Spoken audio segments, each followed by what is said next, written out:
This segment is brought to you in part by the Canadian Historical Arms Society, owners of the Genesee Range, the premier recreational sport and training facility in Western Canada. See us online at historical-arms.com.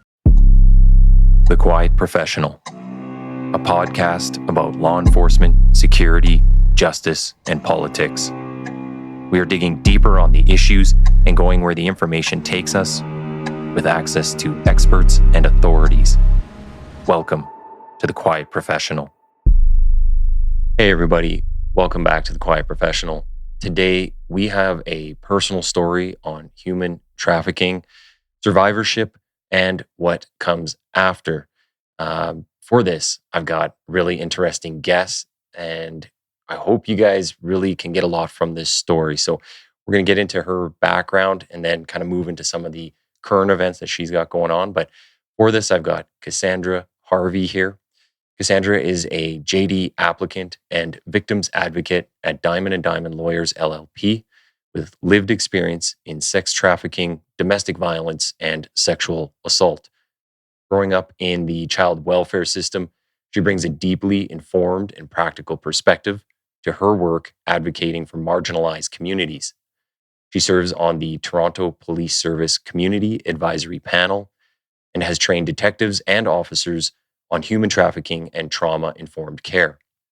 In addition to frontline advocacy, Cassandra has contributed to research projects and policy development focused on human trafficking and the child welfare system. Her work bridges real experience, legal education, and system-level change, offering audiences an honest, grounded look at how institutions can better respond to trauma and exploitation. So welcome, Cassandra. Thank you. I'm so excited to be here. I just had actually a mutual friend of ours, I guess, Callie Love on. So we just recorded and that episode's out, but I'm glad she could connect us. So I'm excited to have you in here because these are definitely hard topics, but we really do need to talk about these because the issue is bigger than I think people realize. So it's nice that people are able to kind of talk about this now, come forward with some of their experiences. So thank you for being willing to do that and strong enough to do that because I know it's not easy. No, thank you. So let's start a little bit talking about you and your background. Wherever you'd like to start, let's start at the beginning and go from there. So tell us about yourself and we'll kind of walk through some of your life experiences. Yeah, so you read my bio. I spent most of my formative years as a child in the child welfare system. Oftentimes, I was going back with my mom or staying with my mom's friends or people that she knew. And then ultimately, I was placed in a Crown Wardship with the Children's Aid Society. And my experience in foster care wasn't a positive one. Most of the homes that I was in, I did experience abuse from my foster parents and then other foster children or other children who were in the home. I would say in my early teens is when I kind of started what other people would perceive as rebelling, like a rebellious teenager. I think I started acting out to a lot of the abuse that I was enduring. So when I was 14, I started going on social media. At the time, this is when like Facebook was really big and then Snapchat came out and there was Instagram. And so I just got super involved in social media. I met someone who started grooming me when I was 14. At the time, obviously, I didn't know that it was grooming. That person was 2 years older than me, so I didn't really think that that could happen because we were the same age. And then afterwards, I started getting involved with objectively the wrong crowd. A lot of gun violence and gang violence. And then when I was 16, I ended up pregnant with my first daughter. She's 10 now. And then when I was 18, I got pregnant with my second daughter, who's 8. And then shortly after that time, during my pregnancy with my second daughter, my mom had passed away from a drug overdose. So everyone in my family was either incarcerated or did have a substance abuse issue, which is part of the reason why I ended up in the child welfare system in the first place. And so after she had passed away, I had a really difficult time grieving her. I didn't really have access to the necessary like support system or counseling services that I needed at that time. So what happened is I started engaging in substance abuse myself with alcohol. And then shortly after that, I was trafficked for about 4 years by multiple different people throughout that duration, which I'm sure we'll get into later. And now I can say that I've officially, exited. I went to college. I did the paralegal program. I'm now finishing my degree at York University in criminology and law and society. And I did apply to law school. So hopefully, if not this year or the year after, I will start law school and become a lawyer. Wow. Well, congratulations on that part. Thank you. Okay. Well, let's go back. I think that's really good overview for people to kind of understand what we're getting into here. If we go back to the beginning, though, do you have any siblings, or were you going through a lot of this yourself? So I have 2 younger siblings, but they were born much later. So we have about a 12 to 14 year age gap. Oh, wow. Okay. I was going through all of this on my own. I was my mother's only child at the time. Okay. At what age would you say you started noticing things are different? Like, we're not, I don't know what you see in like TV, the Family Matters or something kind of show. It's like, okay, there are issues here, drug use, whether it's physical abuse, mental abuse. When did that kind of start for you? I think probably when I can estimate, probably when I was about 5 or 6. I can remember most of my childhood when I was with my biological mother was spent taking care of her or taking care of my family members at the time who were engaging in substance abuse issues. So from a very young age, I had learned how to protect myself. What usually happened when I was really young is I was actually sent to other people's houses to get the substances for my mom and for other people, whether it was like alcohol or cocaine. And from a very young age, I can remember I was on a street and it was nighttime. I think it was like maybe like midnight. And I had to go to the house across the street to pick up alcohol for my mom. And I can remember there was a bunch of drunk people at the time. Kingston, it's a very like student, frat parties, like all of those things are constantly going on. And I can remember a bunch of drunk people. And from that moment, it's like I had known how to protect myself. So I was hiding behind the cars. I wasn't letting anyone see me. So I think from a young age, I had known that something was wrong. And that I needed to be able to protect myself. Yeah. Well, and when you're doing that is like, I guess your home, there's just people kind of coming in and out, like it's a revolving door there. Are you using anything even at that age? Like, are you, you're exposed to it, but are you using anything? No, like in terms of coping with that? No, I mean like even alcohol, any drugs, like I've seen kids in my work. I've seen kids very young get into that stuff just by being around it. So, it's... No, fortunately, I wasn't. I didn't. I think because from a very young age, I had a lot of anxiety, and my anxiety has always stemmed around not feeling safe. And so my coping mechanisms in that time were to just protect myself. And often what that meant was I was always in my bedroom. I was always just like reading or coloring or doing something where I wasn't in the eyesight of an adult, because I knew if there were adults around, I could potentially be harmed. And so I think from a very young age, one of what I was using to cope, I think, was I learned a lot about like sex at a very, very young age. Like I believe like I was 6 or 7. And because that's what I was hearing and that's what I was seeing, I was almost like hypersexual at a very young age. So I kind of realized like what it was and what my body parts were, and not in a positive way. So I think like that is something that I had used to cope, where I was like so fixated on like kind of what was happening. But I also went to school, right? So like I went to school and I did have like the teachers there who were setting like that, you know, formative example of like what a person is supposed to do or what you're supposed to look like. And so, but when I did get home, most of my time was spent in my room, like coloring or just being by myself. Okay.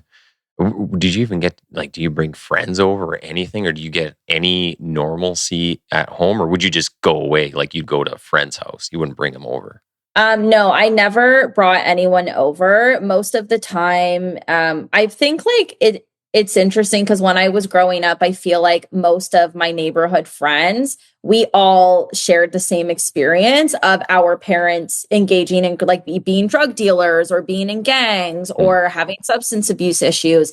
So most of the time, as kids, like our freedom was we wake up at 7 a.m., we eat cereal, and we're outside until 8 or 9 p.m. that night.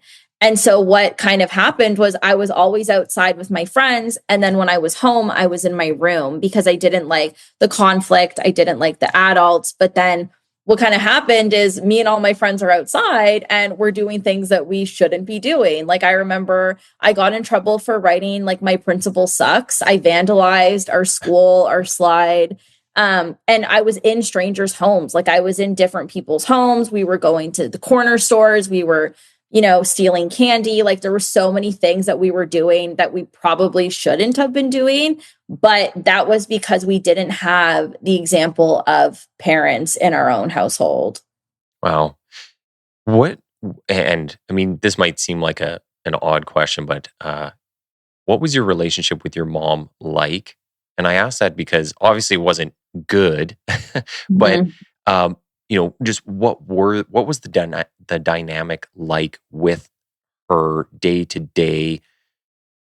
Because I ask that because I've seen parents who are addicted to, you know, drugs, whatever it might be, or alcohol, and you know, they, at least when I'm around, like they can provide some level of care for their kid and some guidance, and it's more of like they can't control it themselves.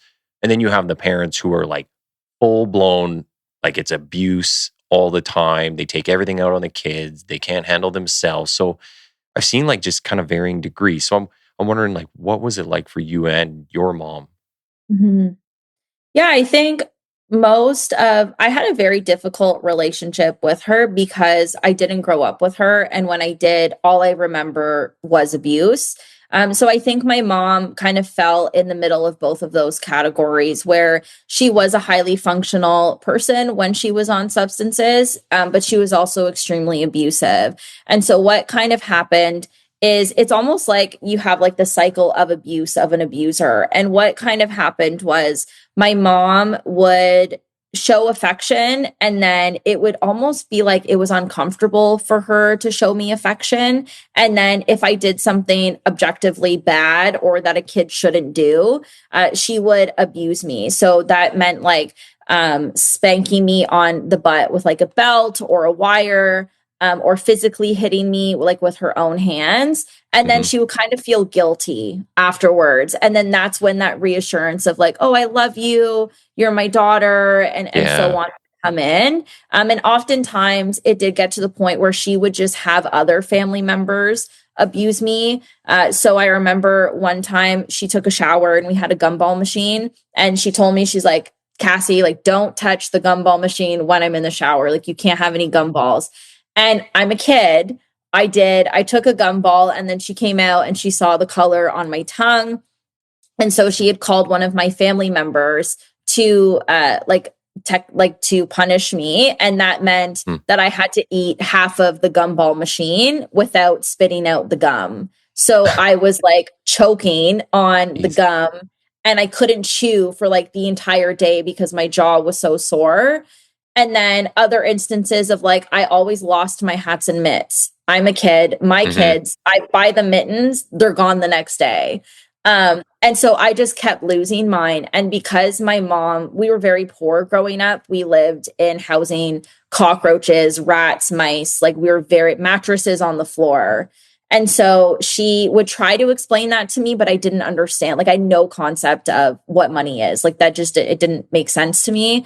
And so she had called one of my family members to punish me. And then they made me dig in the snow with no mittens for my fingers were blue. Like I had like hypothermia. So it was that type of abuse that she would feel bad about. But because it was done by someone else, after she would act as like the person who was consoling me for that happening. Wow. And you mentioned family. Where is your family at this time? And even dad, is dad in the picture at all? No. So my dad is not, I know who he is. He's not in the picture. We don't really have a relationship. I've tried. I just think I'm older now. Like there's a lot of things that have, played out. And then in terms of other family members, so I have a few relatives who are still living. I try to keep my contact with them minimal because they are still engaged in substance abuse issues. There is a lot of history of like mental health. Okay. And then other family members are incarcerated or have passed away in jail, or are like have passed away now from substance abuse issues as well. So I keep my interactions with my biological family at a minimum.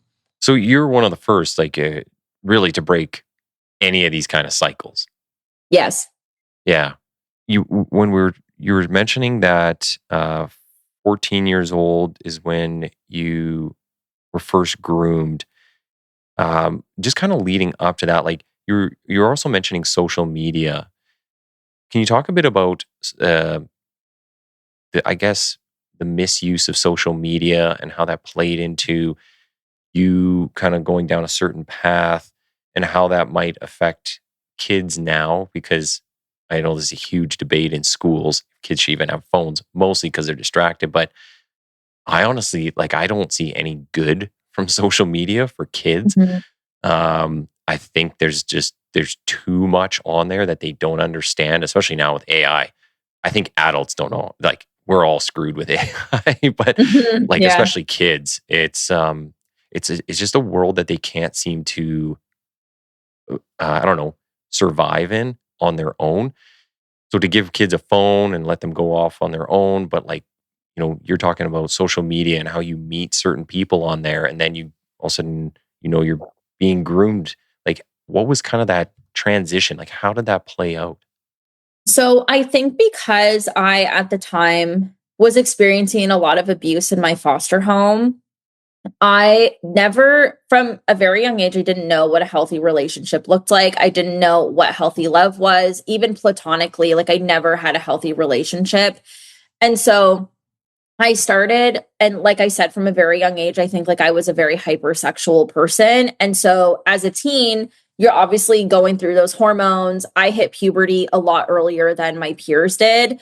So physically, I started, like growing. And so I was objectified like by my peers and by men specifically.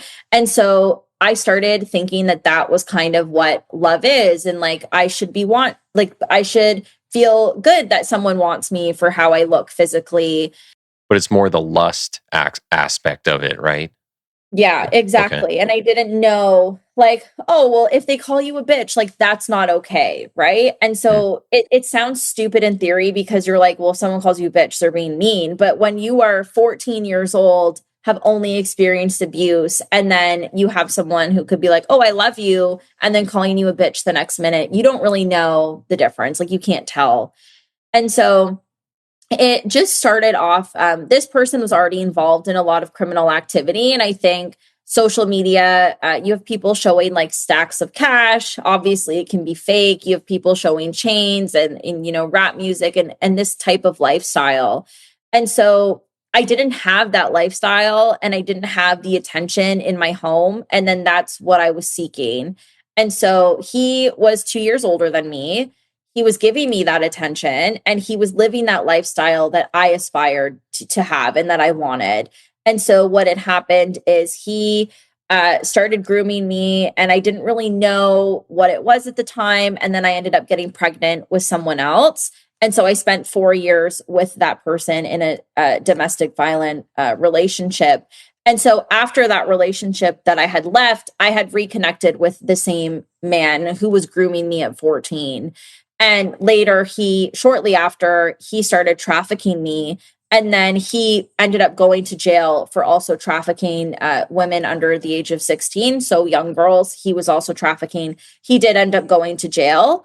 And that is how I essentially got away. I stopped contacting him. He went to jail for a separate case. And so even after that, I still didn't know that I was being trafficked. I had no idea what sex trafficking was, because the only image that I had of that was internationally, someone's being smuggled into a different country, and that's what trafficking is. In my line of work, when I was with our gang suppression team, we would see this quite a bit where someone would say, just for simplicity's sake, we'd have a group of guys, and one of the guys in the group would be like, well, this is my wife, right? And we would see this person, we go visit them at their home to deal with them for, I don't know, curfew checks and different condition checks. And you're like, okay, this is who they live with. But then when you see them out, they're with different girls all the time. We know they're into human trafficking. So it was a weird situation where they have a married life, and then they have the life on the side where they totally they just disrespect women completely, but they have they're trafficking in a number of girls. And it was such a weird dynamic, because you're like, well, how would you treat your wife? But then that their wife also gets trafficked around the group. It's just, I don't know. I just don't get how people even end up like that. How you think that that's a way that you could act or treat people. Very strange. For yourself though, when you're getting trafficked, are you working on any of the websites, or are you just people just know this guy, so he traffics you, he's his own sole proprietor kind of thing? Or is it a part of a bigger network? So in the beginning, usually what happens, and what happened in my case, was I was on websites. So I was on Mega Personals and Leo List. And then there's something called Fan Centro. So that's more of an online, it's similar to OnlyFans, but it's kind of a Snapchat thing. So there was that. So I was doing online work. And what had kind of happened is, because I was trafficked by multiple different people, one of them was a trafficking ring. So those people are still in jail. It happened in Ottawa. And so one of the accused had used me to train some of the other girls in how to do sex work, because they didn't know. And so that it kind of, from there, we were all on the same sites, all using the same websites. And then our traffickers would use Text Now or Text Plus as a texting app to kind of book those calls and pretend to be us. And so usually what happened with me, I was trafficked in multiple different cities. So Niagara, for example, I started to build a client base. So I had a lot of regulars that I would see. So I had to post less on a website, because I did have my regulars. And I would just go to Niagara Falls, Lundy's Lane, stay in the hotel, and then just text regulars, hey, I'm here for the weekend. And so that's typically how it happens. And ideally, what I tried to do as a safety mechanism for myself was to build that regular client base, so that I wasn't having to sleep with multiple different people. And I was able to kind of just text and be like, hey, I'm here, let's meet up. And then I was kind of able to build a relationship with those people. It's very twisted and it's very dark, but no one talks about also the people who are buying sex and sexual services. And I can confidently say there are a lot of men who are cheating on their wives. Their wives have cancer. Their wives have just had a baby, or just no longer want to engage in, sexual activity anymore. And then there's the other group of men who it is terrifying how lonely these men are. And I was being paid at some points just to talk Yeah. to these men, to listen to them, to have them tell me what their insecurities are, what they're scared of, how their day went. And it really made me realize, I think, that there are really shitty people. There's shitty people who do shitty things and cheat on their wives and do all of this. And then you have a demographic of men who are quite literally paying an escort to listen to their problems. And I Mhm. think that's what no one talks about. And that's something that needs to be addressed because there is a mental health crisis clearly for these people. Yeah, you know what? I'm glad you kind of brought that up because as you're speaking there, I'm kind of jotting some notes down. And I want to talk about that. Like, so the people that are obtaining these services, you know, do they tell you about their whole lives? Like, are they confiding in you just like the deepest, darkest secrets? But also on that, like, are they telling you where they work and, like you really get to know them? Mhm. So with my regulars, we did get to know each other a little bit more than, just a one night person. It's interesting. There are a lot of students who purchase sexual services. I had a lot of like college and university students. There's a lot of construction workers who do as well. That's a really big demographic. Typically, Niagara Falls, you have like a lot of tourists, of course. There's police officers who purchase sex. There are so many people. Like I don't want to name people, but there are a lot of people. And so what happens is you're in survival mode. And so sometimes I was robbing the people who were purchasing sex from me, and I was going through their wallets and I was looking at their driver's license and I was taking their cash, because sometimes they would be so drunk that they would just fall asleep. Like if you're doing an out call, they would pass out on the bed. And so when you are being trafficked, you do start to develop like those survival skills to get to know where people work and what they do. Because sometimes the calls don't go the way that they're supposed to, right? Like sexual assault does happen a lot. Even if you are a sex worker who's doing it because you want to do it, there still are times where you can be sexually assaulted.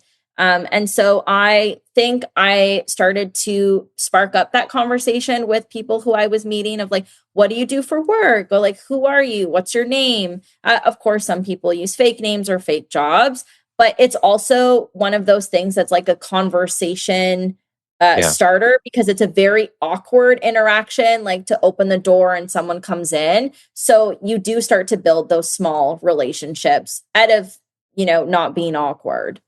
And you bring up a good point on just how this, I guess, the industry touches on everybody. Like, everybody's involved. And, I think certain narratives get out there that paint it as like, well, one set of people are the abuser and one set of people are the victim. And it goes this way. This is how it all happens when it's like, maybe statistically, yes, men will generally be the abusers because they're bigger, they're stronger. Like that's just biology. But Mhm. there are girls who are predators. Actually, we had a really big case here between Alberta and BC, and there was a couple escorts who were drugging guys and then recording the videos, and the videos were some pretty heinous stuff. Um, but like, you talk about also the job types that these people hold and then their family situations. And it's like, yeah, it's not just a certain type of occupation that people might be in that might lead to this or a family situation. It literally is everybody.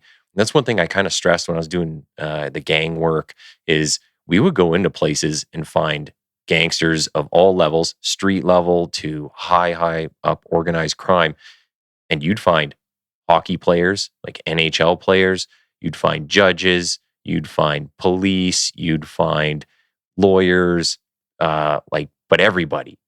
And then they're sitting with the wrong crowd or they're friendly with them. And you're like, what the hell? Like, this is crazy. But, I think kind of getting away from like the stereotypes is a big thing that people need to do and realize just it is everybody, and everybody's susceptible to certain parts, and everybody can be the offenders as well.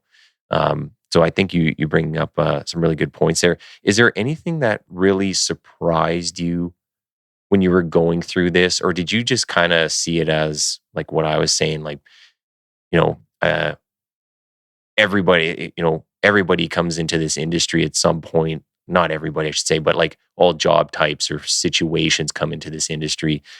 Is there anything that surprised you just in general about that lifestyle? I think what surprised me the most is there's a loneliness epidemic.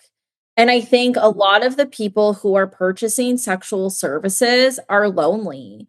And I noticed that because there's something called like the girlfriend experience when you're in sex work. And so, what a lot of people were asking for was that companionship. So, they wanted to like stay the night and cuddle and watch TV and show affection. And it made me realize that there's a lot of people who are really lonely. And I am not against sex work. Like, I think if you want to be a sex worker, 100% do it. I think it's a job. I think it's lucrative.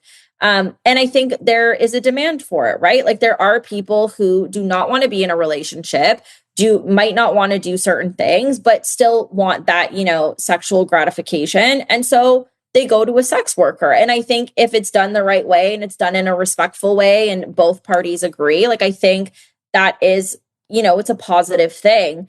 But what I saw was that it was just so many lonely people and so many, I think, just men who weren't attracted to their wives anymore or anything. And I struggled with, being in, like, I was being trafficked at the time, but I didn't know it. But that's something I think I morally struggled with. I'm like, you're here and your wife is at home taking care of your children. And so that was something that really hurt me because I'm not going to lie, like 9 times out of 10, I think I robbed those people because I was like, I don't mean rob at like gunpoint. Like, I'm not admitting to anything. Stealing. But I mean, like, like I would steal their stuff or I would steal their watches or like, something because I needed to survive. And I knew that like the money that I was getting, I wasn't going to see that. And so I think just overall, there's a lot of really, really lonely people. Well, that might be part of the whole internet problem, the social media problem, but also, there's a whole issue with loneliness and lust, and people just getting like the wrong idea about relationships and how to fix any problems that you might have, and even just talk things out. A lot of people suck at talking nowadays. You also mentioned like multiple traffickers. So how do you bounce from one trafficker to another? Is it like someone just goes to jail and then they're gone? But I don't imagine they want to share their property per se. So how does that happen? How do you transition from one trafficker to another? So I guess what happens is I'll say the people who trafficked me, aside from one, are people that I had known and people that I had grown up with. And so most of my peers have actually either become traffickers, have gone to jail for gang violence, or have been the victim of a homicide or, the perpetrator of a homicide. And so what kind of happened was because I knew all of these people, I didn't really know what was happening. So when we were doing certain things, it was always framed as like, we're making money together. Right. And so because I knew these people, it was like, oh, we're homies, we're making money together. Like, this is okay. You're helping us teach these other girls how to do it. And so there was only one person who was a stranger who had trafficked me, which was through Tinder. I met him through Tinder. And I think because on my Tinder profile, I had pictures of me in Motel 6. There's cash everywhere. Like he had known, like that was, the signs of like, oh, she's a working girl. She knows what she's doing. And so, he was like, oh, like I can help you, don't worry. Like I've got you, I can help you make money. And so I was in Ottawa at the time. He lived in Toronto. And then that's kind of how I was connected with him. And then I started traveling to Toronto and to Niagara Falls and to Whitby. And so then he had like his group of friends. And so when we would go over to their house, like there would be guns everywhere, guns under the couches. And so I think like all of those things were kind of that threatening mechanism to show like, listen, like you can't leave because we've got guns and we can find you. And so being passed to different people, they might have known each other or it's someone you met on social media. So it's not entirely, I wouldn't say like I was anyone's property, because what I think that we're noticing now and what I've kind of seen based off of other people's experience is a lot of the time these aren't stranger traffickers. And not all the time when you're being trafficked, you're that property of like, you can't do anything else. And so for me, despite being trafficked by so many different people, I was still able to have a job. I was still able to see my children. Like I still had a life outside of being trafficked, but I knew, once 5 o'clock hits or once the weekend hits, like I'm back in that cycle. That's an interesting kind of compare and contrast of like when you talk about Callie's story and how she was actually physically held in a house and just kind of did like all that in-call stuff. And, so there's like multiple forms of trafficking. So it's good for people to be aware of that. But it's like also when you're out and do work in your job, like people really might not have a clue. I imagine like most people probably didn't even have a clue that you were doing these other things. And I kind of bring that up too because we have some of the sex workers that we've talked to here, and some of them are like nurses, teachers, right? They got a normal job and then they're working a second job that you'd have no clue about. And you're like, but you have like a normal job. And they're still able to do this on the side. And some of them have families. So it's just like the scope of it and then what people are involved in. You never truly know. Like that's the fascinating part of it. And the shocking part, the interesting part, it's like all those things in one, at least from my perspective, doing the job that I do.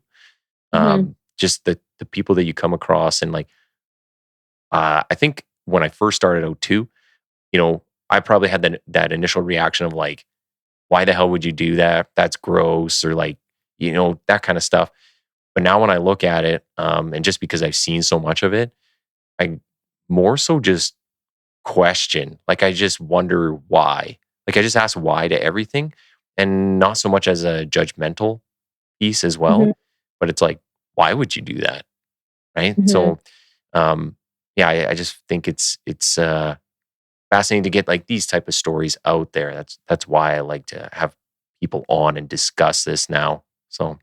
Yeah. And I mean, one of my traffickers was someone that I was dating. And so we went on dates and we had fun and we would act like a normal couple, but no one had known that I was being trafficked at the time. Like I had a job at Farm Boy, and no one knew. Like I was living that double life.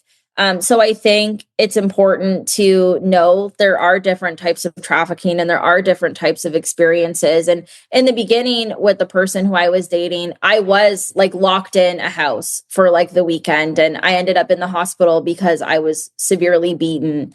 But after that, that incident never happened again. And I think what kind of happened after that is like, they're like, oh, I can't keep her confined to a house and then beat her till she's almost dead and then, and then get away with it. Like I have to have another means of like keeping her, but trafficking her at the same time. And so I think there's traffickers are starting to realize like, oh, and the other thing too is you can't be physically violent on your, the person you're trafficking, because then they don't look good.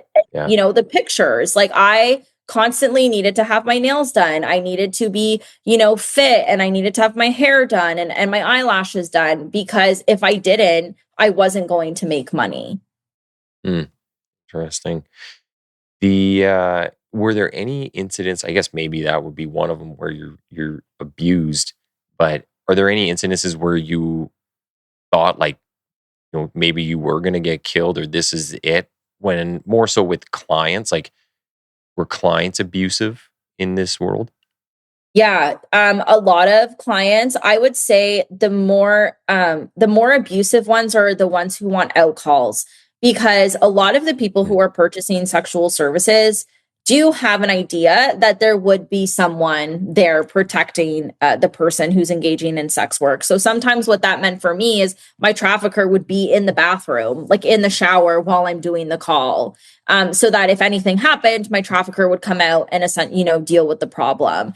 And so what I had experienced, most of the abuse was during out calls. So when I would go to that person's home or go into their car, a lot of the time there was truck drivers too, which was a really big one. When they're at their pit stops going in the truck, because it has like the back room with the bed. Yeah, the cab. Yeah. And so I remember one call I did in Ottawa. It was in the South Side. I remember there was a guy who lived with like a bunch of different people, and he was like the most aggressive person that I've ever met. I couldn't move, like he was choking me. Horrible experience. And so then after the call, like I had gone into the car and I was crying.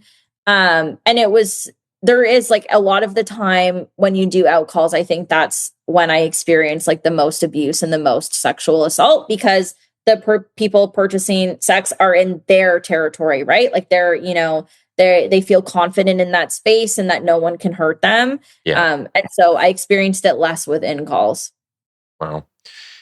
What would you say to people? Like, I know you had said earlier that if people want to do sex work, like that's up to them, right? If you got adults who want to make their decisions and agree to this and they can do it safely, that's one thing. But what would you say to people that are looking at getting into this type of stuff? Like, or if you come across someone who's already involved because of life situations, circumstances, like, is it just more giving advice now on how to maybe do that safely or certain things to look for to be safe? Yeah, I think it's a combination of both. I think you need to teach them, what consent is and how to engage in safe sex practices. Get testing frequently done for STIs or any of those things. But I think most of all, obviously, like because of my experience, I would not want anyone to go into sex work if they don't need to. Like, I think I would much rather support someone to do something other than that, because I think even when you do want to engage in sex work, there is still that mental component of, meeting different people, having intercourse with different people. It's physically taxing, it's emotionally, mentally taxing, and it does a lot of harm, like mentally. And so I think the best thing that I can do is support that person who is engaging in sex work. And I don't just mean like giving them advice or giving them condoms. I mean like actively supporting that person in what they're doing, throughout that process, and just being there, going for coffee, like checking in on them, seeing how they're doing, keeping my phone line open. If I get a call at 3 a.m. and they're like, oh my gosh, this just happened, I don't want to go to the police. So being able to have that support system for the person engaging, I think, is what matters most, because ultimately you just need to meet people where they're at. If they're set on wanting to engage in sex work, I'm not there to convince them otherwise. I'm just there to be a supportive person. Well, and if you're just telling them no, like, I mean, how well does that go ever? No, You just exactly. tell someone no, they're just going to go do it anyways. And what happens a lot of the time too is if you say no, then they might not even open up to you, right? Like, so you kind of lose that connection. They go, okay, this person just doesn't approve or won't support me. So then they're kind of lost to you. And then you got to work to like reconnect sometimes, even like you can't find them, or rebuild that relationship. Yeah. And I think you touched on it earlier about like social media and children. And just it reminded me now that we're talking about like this and not saying no. And to go back to kind of the social media aspect of like, trafficking and grooming and everything. I think one thing as a parent myself, so I am definitely a minority in this. A lot of parents have disagreed with me, which I completely understand. But I think based on my experience growing up, one thing, I have 2 girls. And so I'm constantly like oh my gosh, like they're going to be objectified, like all of this stuff is going to happen. So I'm constantly, in that like high stress environment. But I gave my daughter a phone at 9. And now she has social media. She has Snapchat. She doesn't have TikTok, but she has Snapchat and she has Instagram. And I think one thing that I always promised myself and my daughters was, like, I have to teach them. Like, I teach them everything. They know my story. They've been to my speeches. They know the graphic things that I've been through, because knowledge is power. And to be able to educate them on absolutely everything that can happen, if they are educated, they have the autonomy to make a decision. And they have the autonomy to come to me and say, hey, this is happening. I don't feel like this is right. What do I do? And so with Instagram, my daughter, she makes videos. She loves dancing. Like they make, their silly little TikToks with their friends and all of these things. And so whenever there's like an inappropriate comment or a DM, like she comes to me immediately and she's like, Mom, this person messaged me. What do I do? Yeah. And I think having that open communication, especially with children, is something that's needed. And I've always told my kids, like, as long as you tell me the truth, I will never be mad. Like, I rarely get mad at my children. I tell them, tell me the truth. I don't care what it is. Like, I would rather, if you're 16, I would rather you call me from like a ditch in the middle of nowhere and tell me you're drunk than not tell me at all. Because when I was 15, I was in strangers' cars. I was running away from my home. Like, I wasn't telling anybody. And I got myself into a lot of dangerous situations. And so I've just taken the approach with my children that you need to tell me. I'm not going to get upset. I'll drop you off at parties. We'll do everything. I don't care. I just need to know that you're safe and that you recognize, the signs of grooming and what a perpetrator is and what trafficking is and all of those things. Yeah.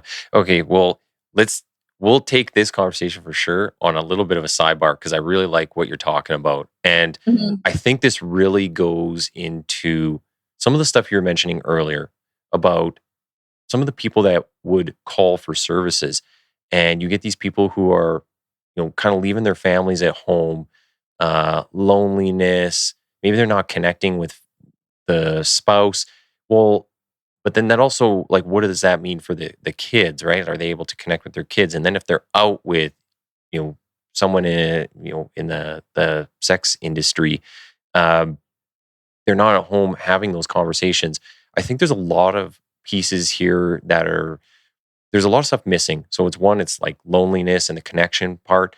2, they don't know how to talk to their kids about it. And maybe 3 is just sheer laziness. There are a lot of shitty parents out there who don't want to put the effort in. And I would totally agree with you on this part about you want to be the first one to teach them about something because then you can kind of set the direction and the tone for it. Whereas if you're not doing it, someone else will. Someone else will fill that void. And then when it comes to things that are as, I guess you say, as sensitive or could be turned into something nefarious as sex, then, that's a very dangerous place to leave a child with no direction and not having touched on those topics. Like, my kids will grab my phone and I found now, like, they'll go on Spotify. And I'm like, Spotify's pretty harmless. Like, it's just got music. Maybe they hear some bad words. Well, now there's like all these video clips and things on there. And then there's some playlists that they've been getting into now that I found. And I'm like, yeah, that's not for you. And here's the reasons why. Here's what they're talking about. And this, they get it. And it's funny because a lot of the stuff they've learned, they'll come home from school and say, well, my friend said this and got in trouble today. And I was like, but you know not to say that, right? And they're like, oh yeah. And the biggest thing too is talking about context, like the way you're using a word. Because certain words can have like 10 different meanings in the English language. So I even explain like context. Hey, you can say this at school. Your teachers, no matter how you use the word, they're going to get mad at you. So just don't use it there. But outside of that, it means these things in these different situations. So I really like what you're saying there about being engaged with your kids and, is there age appropriate stuff? Maybe. But if you're the one that's teaching them this and you know your child best, can they understand it? Can they grasp that concept? If they can, then I say, yeah, all the power to you. Teach them that. You know, some of the stuff, yeah, if you give them a phone, I mean, that's up for debate. But Mhm. we were kind of saying earlier too, just like how they're going to ban it in schools. And I was like, mostly just for the focus part of it, right? They just want them to Yeah. focus in class. But no, I really like what you're saying there. I think it's very important. Yeah. I think there is age appropriate, things that you can explain to someone at an age appropriate level. But I also like kids come up with like cute little names for, your private areas and everything. And from a very young age, like I told my kids the meaning of it, what happens when someone touches you there. Mhm. And so as much as I try to make it age appropriate, I'm also a very realistic person. And I'm like they know what sex is. And I tell them like, that can happen. And there's 10-year-olds. I'm like, I tell my daughter all the time, there are people your age who are being sexually assaulted, who Yeah. are engaging in this. And then, she asked questions. She's like, well, what if it was someone who was the same age as me? And I'm like, it doesn't matter because you can't consent. And then we get into those questions of like, well, what is the age of consent? And I even think 16 is still too low of an age to consent to having sex. And so we get into those conversations. And you know what? Like, I think because I've had it with them from a young age, it's not one of those things that like they kind of get butterflies to like talk about or anything. Mhm. Like, it's always been a very open conversation. Because you normalize it. Yeah. Yeah. And like they asked, like, well, how was I born? And, they started at first, I was like, oh, like, you just appeared in my belly. But then, like, as they got older, like, we started getting into those conversations, especially with like adults. Like I say, like, you've got to tell them what the meaning is of their private part. And so my kids are like, if someone says, like, oh, this area is this, my kid's like, no, it's not. Like, this is what it's called. And I think with doing that, specifically, like with my oldest, so outspoken. She is like the strongest willed little girl. Like she tells people how it is. She doesn't care if it hurts their feelings. Like she's like, this is what's going on. If you don't like it, hit the road. And so I think with that education, it's given children, especially young women, the confidence to assert themselves and to say no. And my daughter, like all of her friends are starting to get into boys now. And my daughter's like, no, like I play my sports. This is what I like. She's one of the boys, she loves sports and all of those things. And so she's able to really tell even something as simple as like, boys will be boys, or if a boy is mean, he likes you. My daughter's like, no, if a boy's mean, he's abusive. Like Yeah. that is not okay. He can't do those things. And so I think if we keep educating, especially our young women and our young boys, what behavior and what language is acceptable, like their brains are sponges, right? So they're going to absorb all of this. And then we're built, like my goal is to build and to raise two confident, strong women who do not, and they're marginalized as well. They're East African. So I think they're going to experience so many different things than I will. And just, I remember like I was like I think maybe like 11 when I started being objectified by men because I started growing breast, right? And so I have started to realize like, and as I got older, men stopped liking me more because I was developing into a woman and I didn't have those childlike features. So I always teach, my daughters like, this is what to look for. Trust your gut. If you feel uncomfortable, like you need to act this way or you need to do this. And even when we walk on the street and like a guy looks at me, like my oldest is like staring them down as she's Mhm. walking and she's like, don't look at my mom like that. So it's funny, but I'm raising confident women. I think the biggest thing you can do with kids, especially, is teaching them how to not get into those situations in the first place. So, like you're saying, the Mhm. recognition of those red flags or just things seem weird, something's not right here. But because you have that relationship with them, if they do get into one of those situations, it's not saying like, hey, you're stupid or you didn't see this coming, like what's wrong with you. It's just it's realizing like people are tricky, but also you might not know what you don't know. Like there's a million reasons you could fall into a certain situation, and it's not necessarily your fault. But as long as they're willing to call you and let you know, like, hey, I need to get out of this, because you don't want them to not call you because they're embarrassed or they think they're just because they're going to get in trouble or something. So that's, Yeah. that's key. You have to have those talks early and often, and be willing to explain to the best of your ability. I know it's not the same for every parent. But it's, even just as a police officer, I'll have those kind of conversations with other parents or, a couple of parents we were chatting with, and they were talking about like some of the swear words. So just kind of cussing. And they're like, yeah, we just tell our kid like, no, don't say it. And I was like, well, again, this goes back to like, I was like, well, I mean, you could say it, but in certain contexts. So the context really matters of what you're saying and how you're using it, even the emphasis you put behind it. Like, the tone of it changes, like whether you mean it in a mean way or you're just kind of joking. And they looked at me like, I never thought of that. They're like, oh, wow, we just say no. And I was like, yeah, but your kid's you have to give the meaning behind it. You have to give the why. If you don't give a why, then, and you just say no, they're going to go do it. So.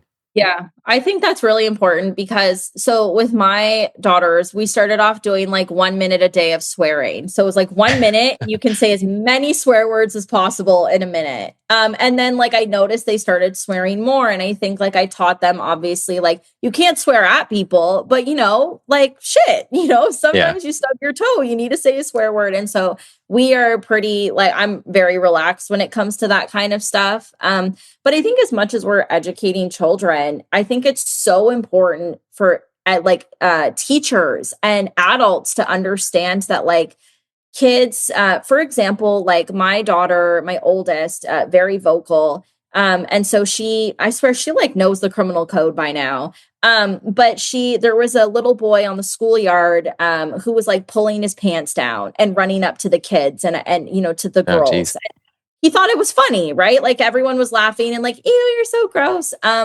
And so my oldest, she's constantly getting in trouble because she's the only one who sticks up for everybody. Like everyone's like, the teachers are like, mind your business. And she's like, no, this is my business because this isn't right. And so bystander effect does not exist in her world.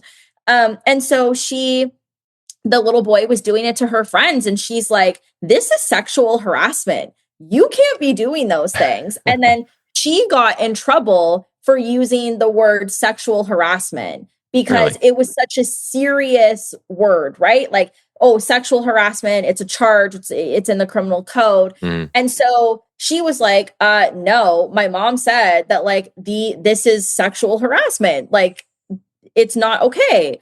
And so I think like we need to educate our adults that like we need kids to be using that language. Like we need them to understand the severity of doing something like that because you can't just laugh it off and say, no, you can't do that. Like, again, like you said, you have to say the why, right? Yeah. Well, and my experience with schools is they just always have to cater to the lowest common denominator. And a lot of the time they're just being lazy. So they're just like, I just don't want to deal with it. So no, like nobody gets to do this or nobody says this. And that's it. And it's like, all right, well, we'll kind of go a little bit back on track. That was a really good side conversation and super important. But I do want to ask for yourself, how did you survive this world of things? What do you think were like the biggest contributors to you being able to, I guess, start recognizing that you were involved in these type of things, but also how you decided to get out of it? So I think first and foremost, God. I am a believer in God. I'm Christian, and I think finding faith was the one thing that kept me going and kept me alive. I believe that I'm here for a bigger purpose. Like it's not my time. I'm here to make a difference. And I went through all of this because there had to have been a reason. Like I didn't go through all of this for nothing. And I think when it was actively happening, like there are times where I did contemplate suicide, and, I was on the verge of committing suicide. And every single time I was just stopped because I was like, no, like this cannot be my life. Like, this is not forever. And it was different because I had children. And in the beginning, I never believed that I could be a mom. Like, I think if I didn't get pregnant as a teen, I don't think I ever would have had kids because of my own experience with my mother. And I didn't believe that I could be a healthy person. And I believe that my kids deserved better, whether that was with a different family or, with me just not there. And after a while, when everything was going on, I started going to group therapy. I met like a bunch of other young women who were in similar positions as I was. And I think confiding in them and building those relationships. And then when I ended up in the hospital, I was connected with the police. And so I think, like, aside from my faith, when that had happened to me, there was a detective, and he was the first detective that I probably I didn't like him. Like, I just didn't like police at all. I had a very bad relationship with them. And so when I went and did my statement, I recanted everything. I said, like, oh, this never happened. I lied. And I remember we left the interview room and we're going down in the elevator, and he's like, Cassandra, he's like, I believe you. And he looked me dead in my eyes and he was like, I believe you. And he's like, there is no way that you wrote an entire statement detailing everything for that to be a lie. He's like, there is no way. And he's like, I believe you. And he's like, when you are ready, I will be here. And he gave me his card. And I kid you not, for the next 2 years, I emailed him like almost monthly. I was emailing him and I'm like, he's doing this to me again. He's sexually assaulting me. He's trafficking me. And the detective would always respond. And he was like, okay, what do you want to do? Like, how are we going to move forward? And he never pressured me to testify. He never pressured me to make a statement. Like, he was simply just there. And so after that, I just got too deep in being trafficked that I had stopped being able to contact the detective. And then eventually I was connected with Kelly Beal, who's the human trafficking lawyer. And then I met with her and she was like, let's just have a meeting with like other detectives. Cause the detective I originally had was in the DV unit. So not HT. Okay. And she's like, I met with Kelly and she's like, let's just meet with these detectives. Just say everything that's happened. No obligation. Just, say whatever you want. And so I had said everything that had happened. And then they were like, Cassandra, like, you are being sex trafficked. And I was like speechless. I was like, okay. Okay, whatever. So like, what's next? And so Kelly had supported me and still supports me. I kid you not, she's like my mom. And I look up to her so much. And she just walked me through the whole process. Like, we went through the court process. I did all the trial prep. Ultimately, I didn't end up testifying because my trafficker was still in contact with me and I was scared. So his charges ended up being stayed.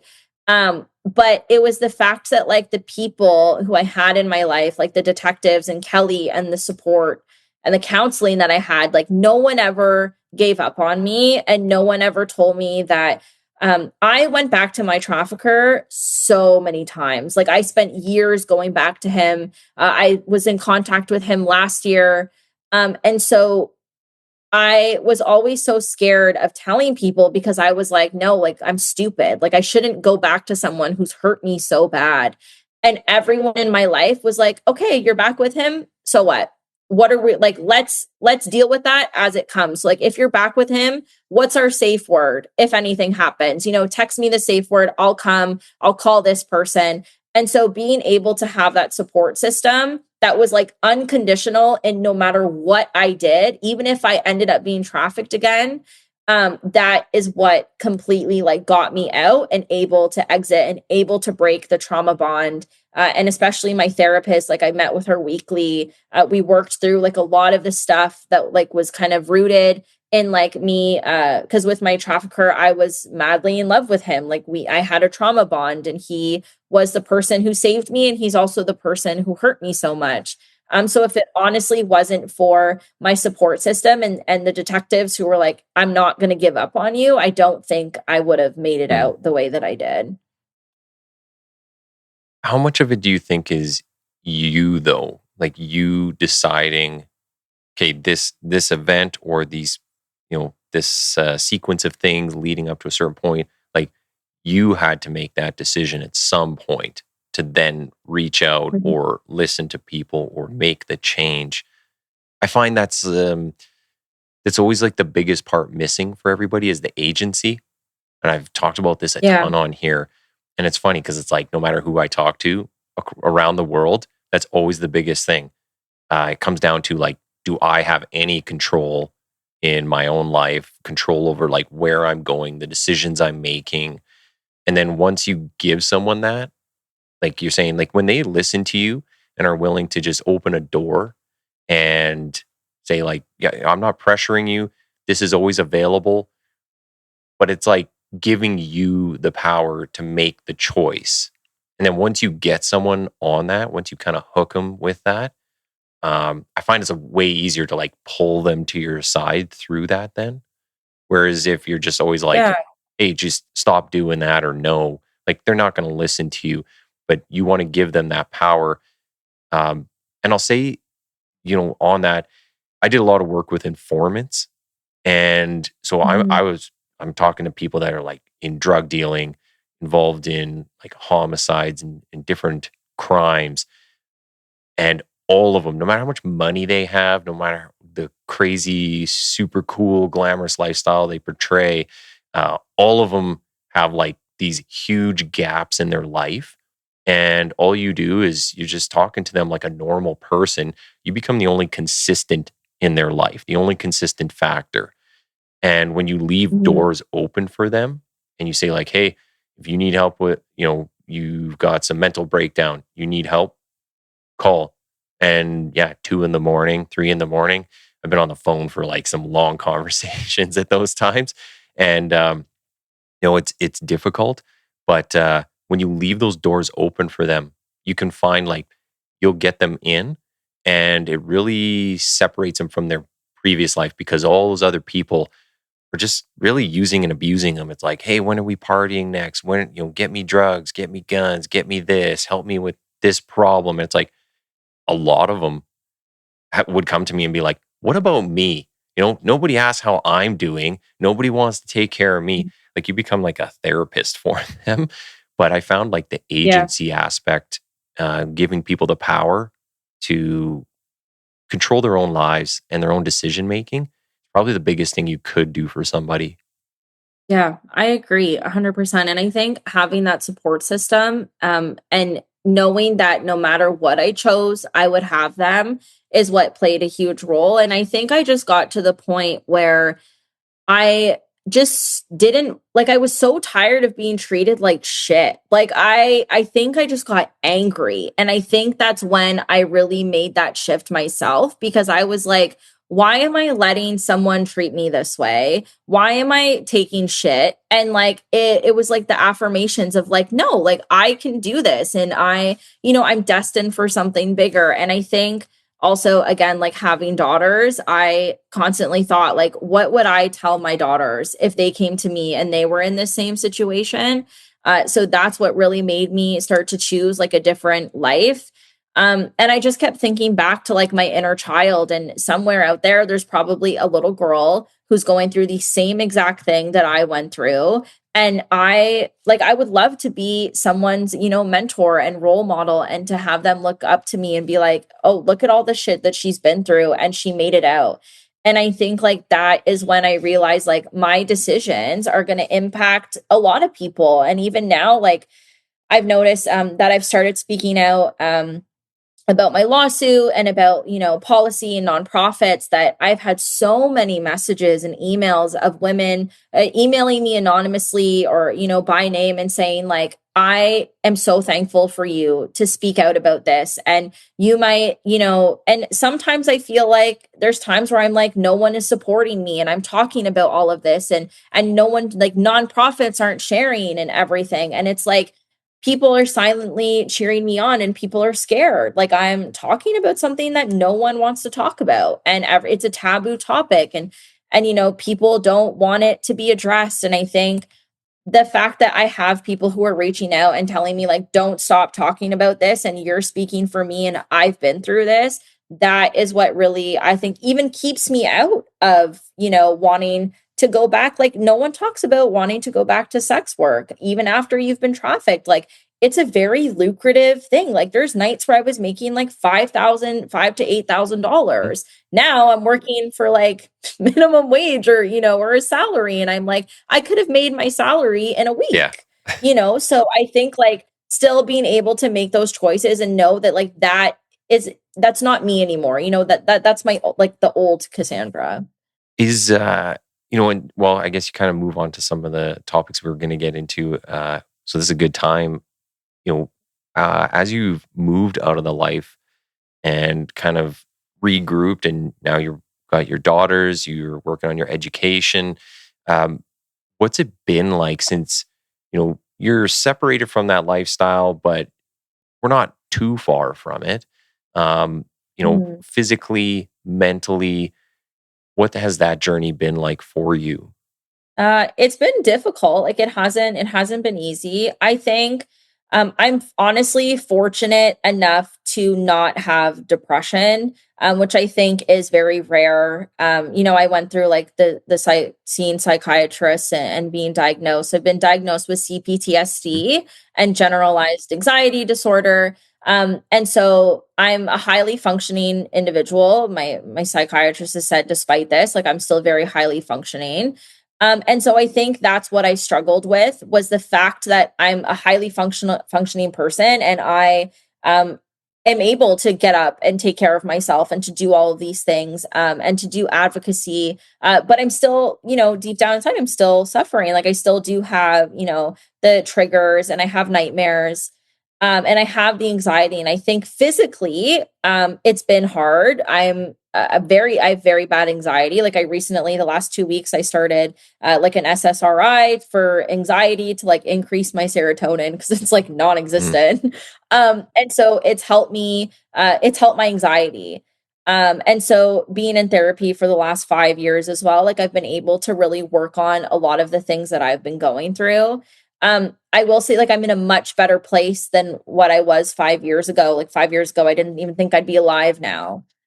So it's definitely been a journey, but like I work out and I have friends and I have fun, and I hang out with my kids and I eat good food.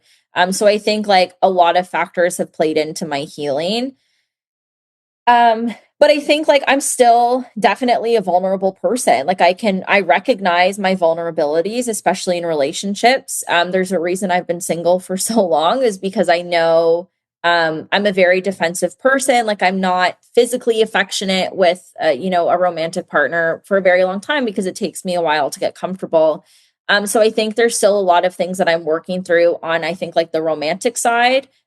With my kids, I'm fine, but like with a romantic partner, I still do struggle in that way. And I recognize a healthy relationship and what that looks like now, but I think I'm almost the unhealthy one, because I have a hard time showing that affection and giving those words of affirmation to a partner, or kind of catering to their love language. So that's something that I'm still working through. Actually, one of the guests I recorded with yesterday, it was a lot on mental health, and they talk about how like PTSD, CPTSD can actually, I guess, once you experience something, or over time, a series of events, it does physically change you, but they're changing the language now from disorder, PTSD, to PTSI, where it's an injury, because it's like you can come back from it. You can work to fix things. So it's like any other injury you get, right? You get a physical injury, like it'll heal. So as long as you're doing the right things, it starts to heal. But in the meantime, when you go through all those things, so all the events that you went through and experiences, it's going to physically change you because it mentally changed you, and like they impact each other. It's, and it's something that I've been kind of exploring on the podcast more, just because, I think for most people, and I said it on there, is like seeing is believing. So when it comes to the mental side, it's very hard for humans in general to just understand that world. But as people are starting to see more and more, explore that more and more, um, I think, you know, yeah, you'll have those issues with like intimacy or showing affection to somebody right off the bat because it's like a whole trust thing. But as you like get further on from the prior life experiences and you work on that, I think you'll see like a big change there, from the sounds of it. And that's how I Mhm. kind of understand all that to kind of work. Yeah. Um, I did want Yeah. to ask though, like, so you said that you'd reached out to one of the people who had trafficked you as recently as a year ago. So is that Mhm. is that be is that part of this, like trying to get through these things, get past them? Like, you still feel like you need to reach out to anything in that part of your life? Yeah, I think I definitely believe my trauma bond is still there. Like it's something that I'm actively trying to work through. I think it's different because it started off, we were in a relationship and we were very close, very like inseparable. And he was the first person that I had really let into my life in that way, and someone that I really cared for. Like, not even, it was different. I didn't even have that with the father of my children. And so I think that really impacted my ability to be in a relationship and to love. Because when I did show that affection for the first time and show that love and that care, I was hurt physically, mentally, emotionally. And so I think now what kind of happens is if like I could be in a relationship if I wanted to be, like there are so many, like there's people who have told me like, I want to be with you and this, but what's kind of happened to me is I've hurt people. Like I've hurt people that I've, been that I've Mm. dated simply because of my own, issues and CPTSD, and I take that into account and I've apologized for it. And so I'm like an avoidant attachment. So I will kind of like I'll be with someone and then I'll just block them or I'll never talk to them again, because I'm scared, Mm. right? Like once I get to that point, I'm like, oh no, I need to retreat. And so I think what kind of happens is with my trafficker, I never felt that way. Like it's like I hated being in the relationship and I wanted out, but when I got out, he's the only person that I wanted. And so I think I struggled with that a lot. Yeah, you know what? I think that speaks a lot to what I was mentioning earlier when I was talking about like dealing with some of the informants and being a consistent present in someone's life. Yeah. It's they look for that because I think it's just a human thing, and it's like it's hard to find it in other places, and maybe they don't have the ability to do that, or they don't know how. Like they don't because they haven't had it their whole life, or just that's their friend group now and how things go. But yeah, I think it's that consistency you're kind of looking for when you keep going back to that same old. Yeah. It's comfortable. Yeah.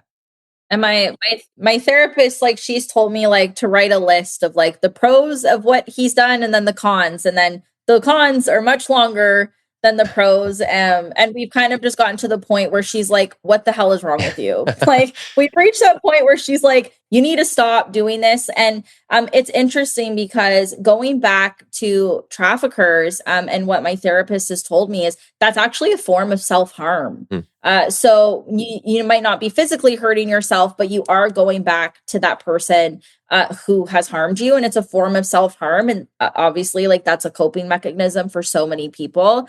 So I think if there are survivors who are listening to this and who will listen to it, that like if you're going back, there's nothing wrong with you. Like that is completely normal. And just make sure that you have that support system to guide you through that whole entire process.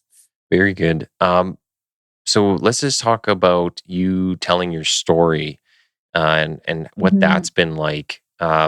Obviously, people can go online and see on your social media like you have an ongoing lawsuit, but the I'm just curious about more so not so much the lawsuit itself, but your experiences around telling your story and how people um, might use it not appropriately or for their own gain. So, what has this been like now that you're out and telling your story. Like, I imagine it's not easy the first time to tell that, but you seem pretty comfortable talking on here now. You've got a lot of experience in being on podcasts and telling it at conferences and doing the live thing. So, just what's that been like, and we'll kind of go from there. Yeah, it's been really interesting. I think I never thought that I would be here. Like, I didn't think I'd be sharing my story at all. And so I think it started with just my peers. Like, they would kind of, going into university, like, you're getting to know people. And so whenever I would tell my story, like, people's jaws would just drop and they're like, how are you so casual? And to me, I'm like, hey man, like, this is my life. Like, there's no hiding it. I can either dwell in it or I can move on from it. And so a lot of my peers were like, no, like, Cass, like, you've got to share your story. Like, you've got to start telling people. And so my peers started giving me the confidence to, like, to share with other people what I had been through. And so I think when I started sharing on a national and international level, it was a lot. Like, it was taxing at first. And, like, afterwards, I'm like, holy shit, like, I actually physically feel it. Like, I can physically feel the trauma. Not so much the mental aspect, but it was really physical for me. And so I think I started getting more comfortable sharing my story and, and being very, like, I'm a very blunt person, like, just telling things how it is. And so but with that, like, I'm still a vulnerable person. I still don't recognize when someone is taking advantage of me or how things might be perceived.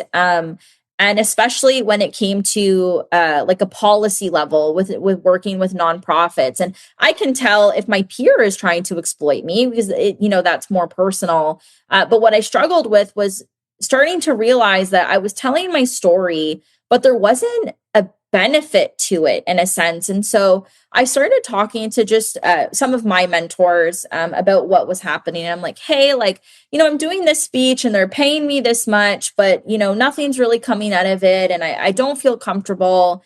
And so that's when my mentors were like, no, Cassandra, like, this doesn't really sound right. And, like, this shouldn't be happening. And, how can we support you and all of these things? And so when I started having my mentors and people around me telling me, like, no, Cassandra, like, you deserve more pay. Like, you deserve this and you deserve these skills and all of those things. Then I'm like, okay, whoa, like, something's going on here. It doesn't really feel right.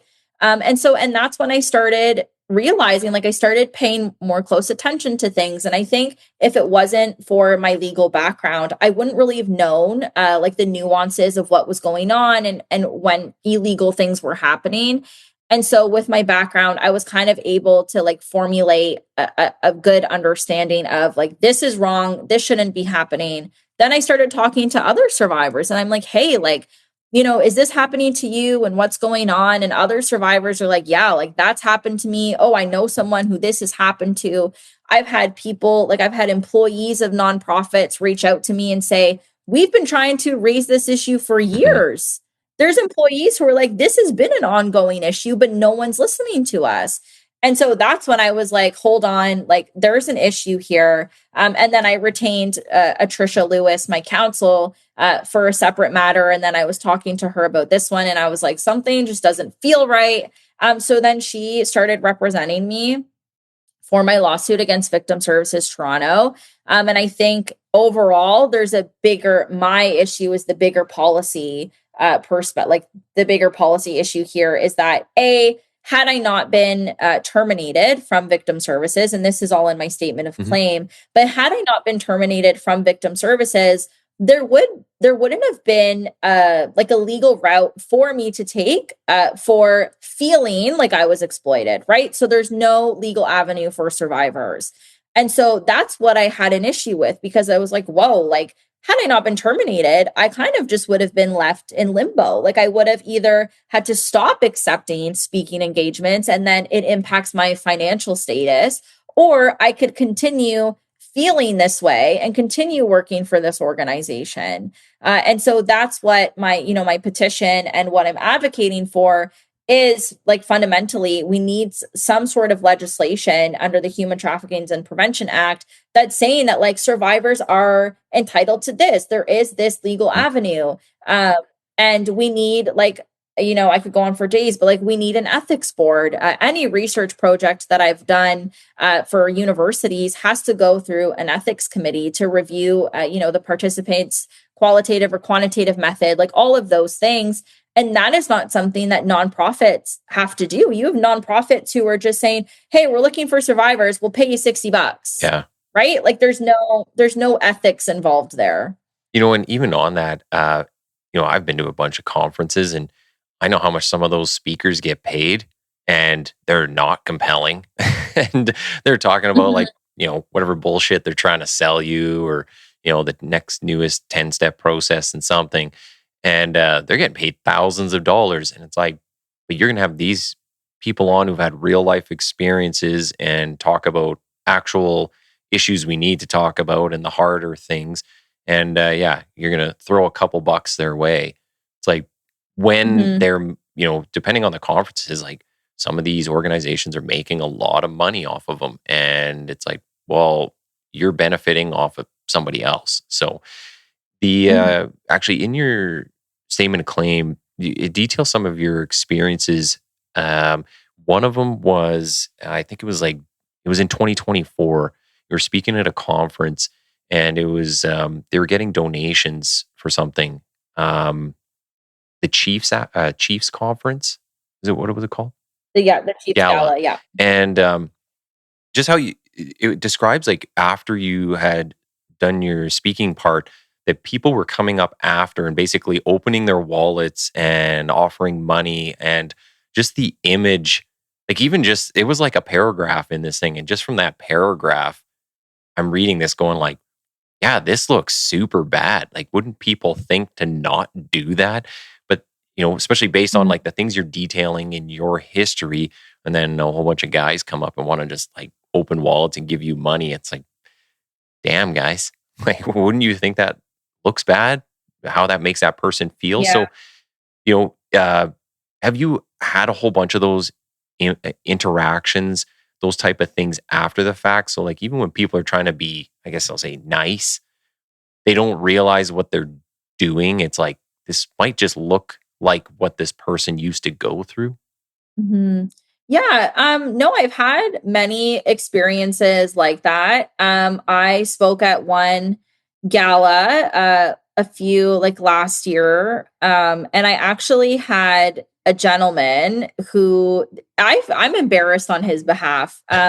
But so it was a conference it was a fundraiser for a nonprofit. And one of the gentlemen, he came up and he was talking to me, just, sparking up conversation. And he was like, oh, like, how are you here? Like, how do you know, the founder of the nonprofit? And I was like, oh, I was a part of this nonprofit when I was exiting.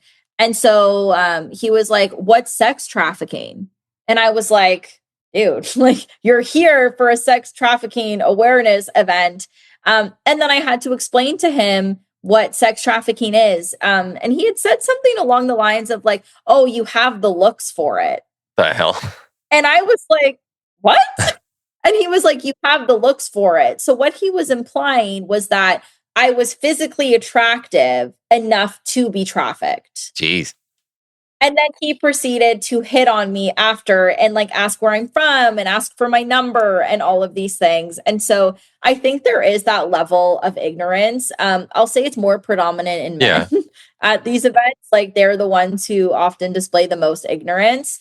I guess like maybe they think it's a compliment. That was definitely not a compliment. But I've had so many of those experiences.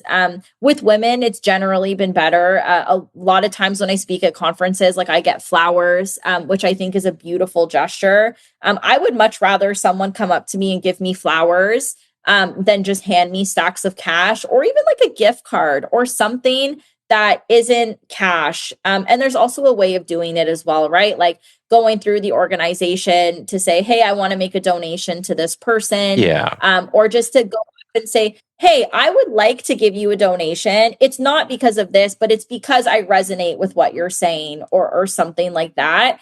There's definitely more appropriate ways to do it. I remember when I was younger and, I'd go to the bar or something with my friends and any of the girls there, like some of the stories that they would say, like this guy came up and he said this or he did this to me.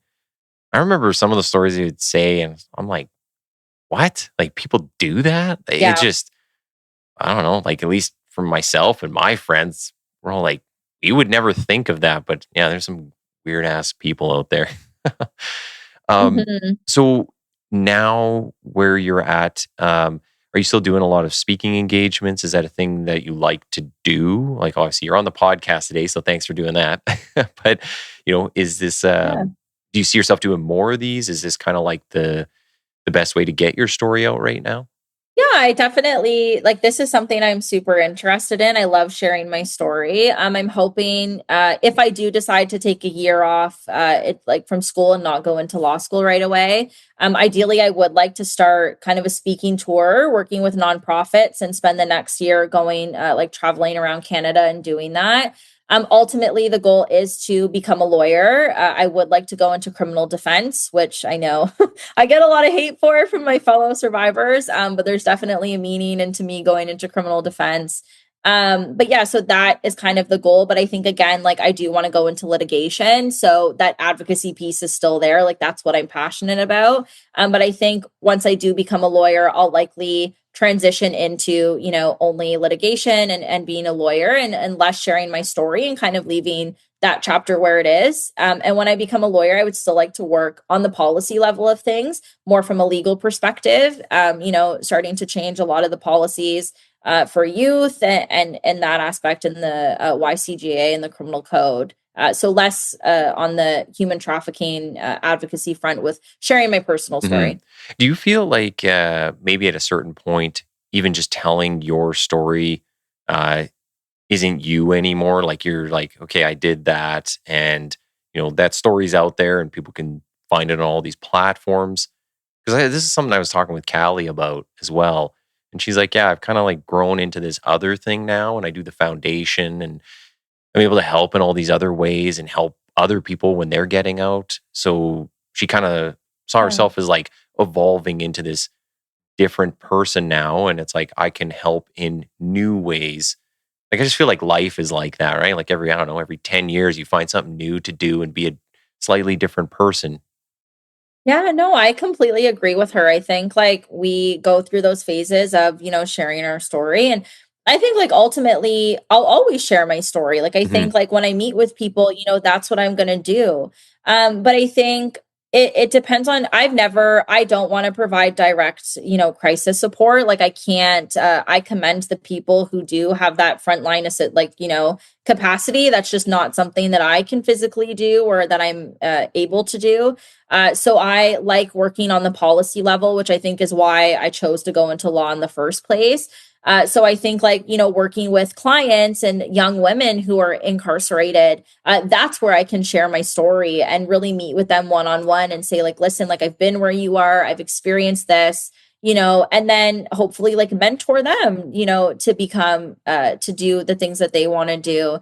So I think like as much as I'll be past sharing my story, I'll still be sharing it just in a smaller capacity. I think more on the groundwork with like the litigation and the legal Yeah. side. I know all my law enforcement friends will kill me if I don't ask this, but why defense? why, Yeah. why do you want to go on that side of things? That's the dark side. Yeah, no, everyone tells me it's so funny because I worked in a criminal defense firm for before Diamond and Diamond for a few years. And we were like called scum of the earth, especially women in criminal defense get a lot of Oh, hate. really? But I think, yeah, I think for me, what it was and what it is, again, like the way I grew up, I always had ish like there's always gang violence. Like my friends were killed by other people. My friends were killing people. They were going to jail.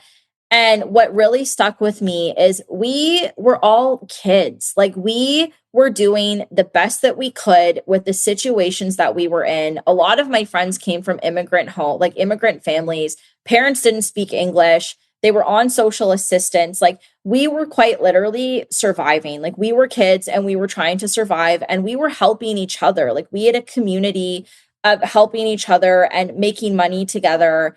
And I think we weren't bad kids. Like, we were kids who grew up in really shitty circumstances.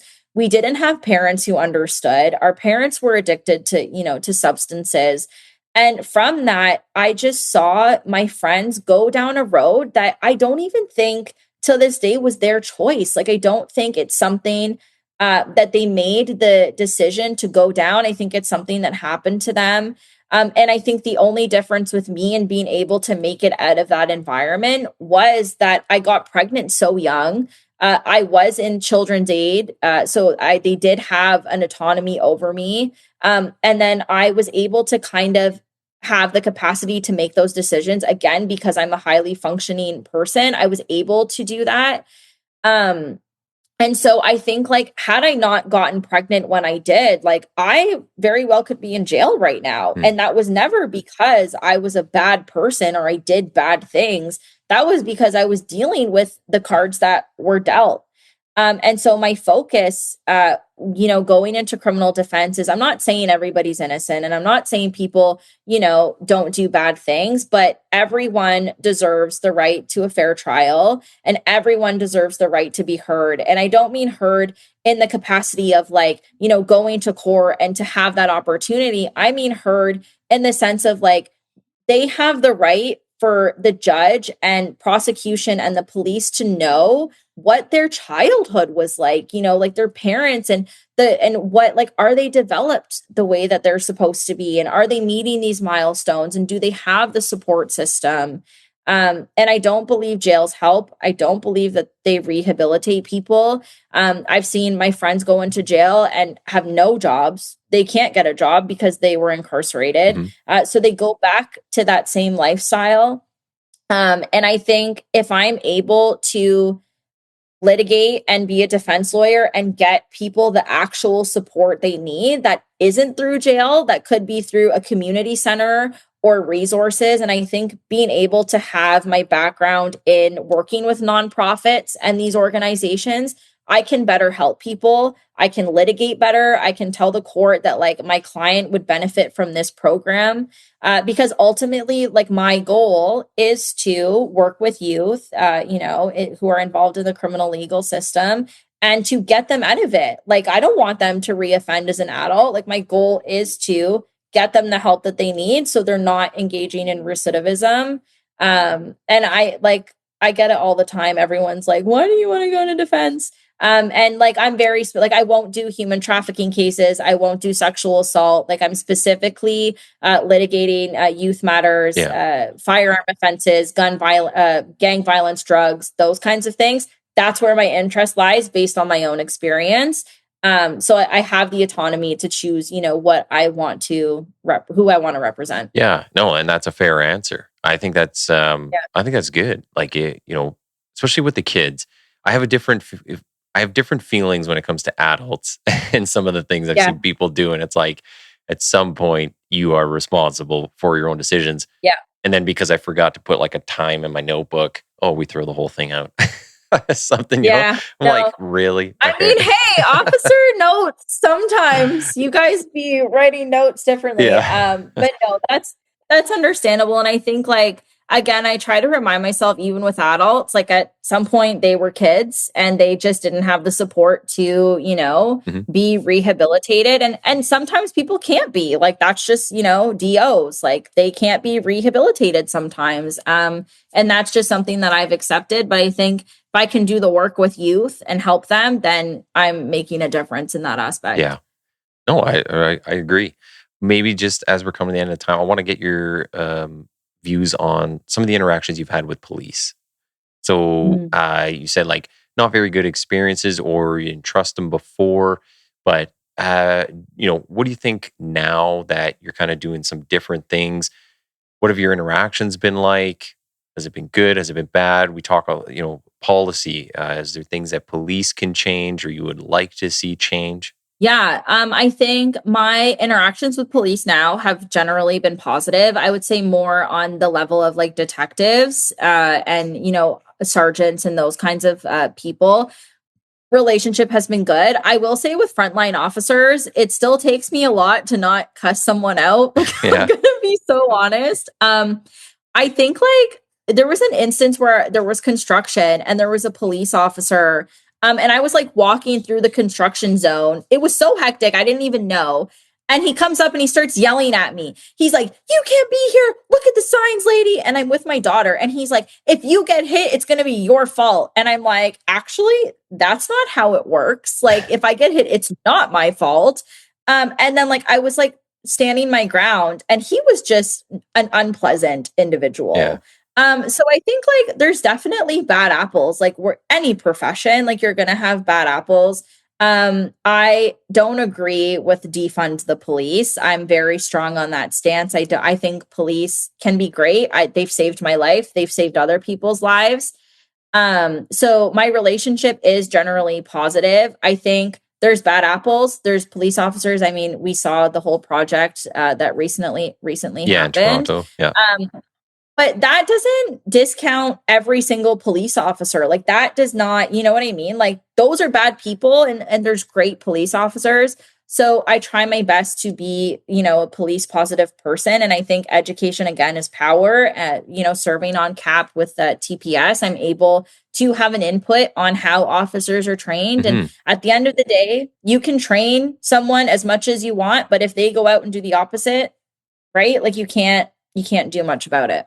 And on that, I'll say this, like I get that police, I think it's just like it's an easy thing to say when people go like, well, police are supposed to be, they're held to a higher standard and they're supposed to be better than like the average person and so on and so forth. And it's like, at the end of the day, they're still people.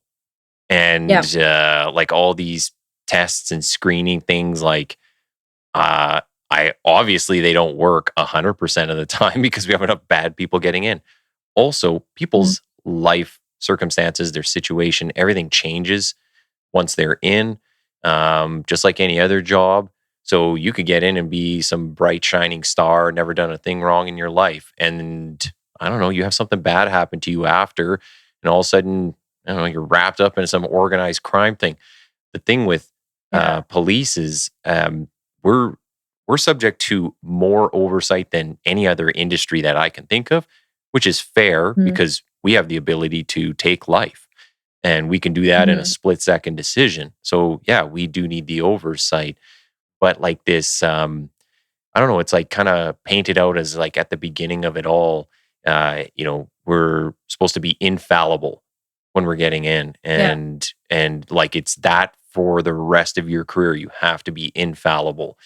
And that's, especially with the amount of trauma that police, first responders in general are subjected to and the things we see. And then honestly, the biggest thing I've always found in policing that is outside of stuff that's internal, like all the moral injury within the service, that's the most annoying thing. But when you go to court and you're like, I know this person's 100% guilty, but we forgot to write this time on something, or we forgot to dot this I or cross this T, and then a judge throws it out and you're like, well, that kid is going back to those parents now because of like something that's like, really, we couldn't get past this, or, so it's those type of things where you're like, well, I'm trying to save the world, but everyone's making it harder type deal.